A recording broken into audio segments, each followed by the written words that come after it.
Howdy fellow internet business enthusiasts! Today's video article is going to be about copywriting and marketing, and this is the third part of how to craft amazingly effective advertising.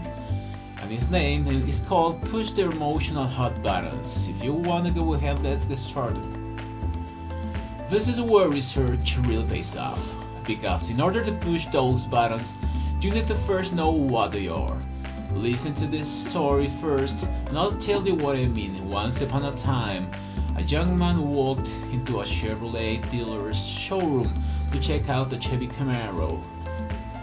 He had the money and he was ready to make the buying decision, but he couldn't decide if he wanted to buy the Camaro or the Ford Mustang up the road at the Ford dealer.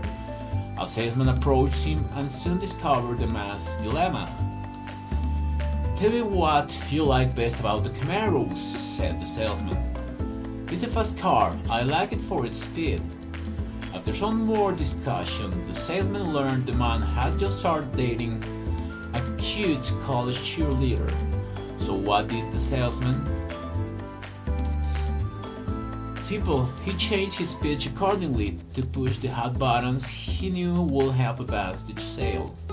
He told the man about how impressed his new girlfriend would be when he came home with this car.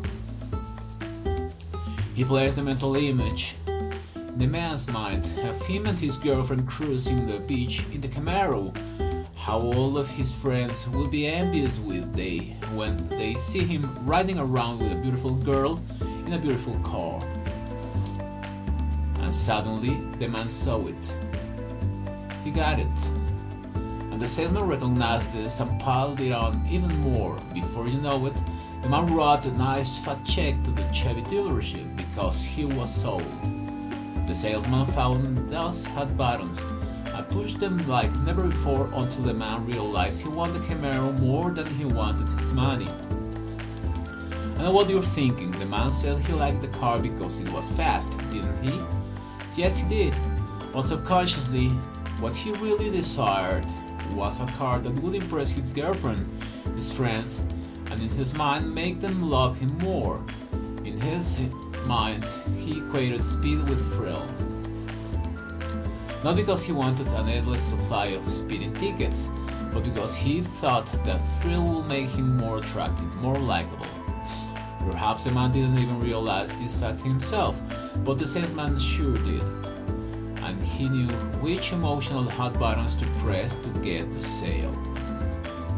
Now, where does the research pay off? Well, a good salesman knows how to ask the kind of questions that will tell him which buttons is on the fly. When you're writing copy, you don't have that luxury. It's therefore very important to know upfront the wants, needs, and desires of your prospects. So for that very reason, if you haven't done your homework, your prospect is going to decide that he'd rather keep his money than buy your product. Remember, copywriting is salesmanship in print. It is said many times, people don't like to be sold, but they do love to buy. And they buy based on emotional first and foremost.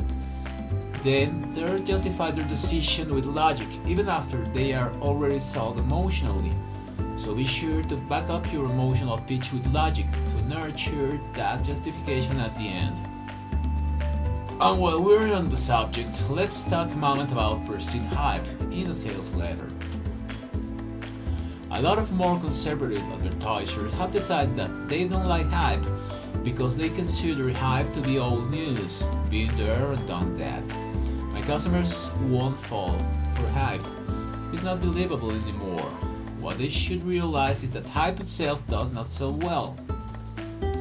Some less experienced copywriters often try to compensate for their lack of research or not fully understanding their target market or the product itself by adding tons of adjectives and adverbs and exclamation points and big bold hype. Phew, if you do your job right, it's just not needed. That's not to say some adverbs or adjectives don't have their place, only if they are used sparingly, and only if they advance the sale. But I think you'll agree that backing up your copy with proof and believability will go a lot further in convincing your prospects than power words alone. I say power words because they are certain advertisement adjectives that have been proven to make a difference when they are included. This by itself is not hype, but repeated too often, they become less effective and they take away from the proof. Which brings us into our next tip. But not today. Next week, it will be there.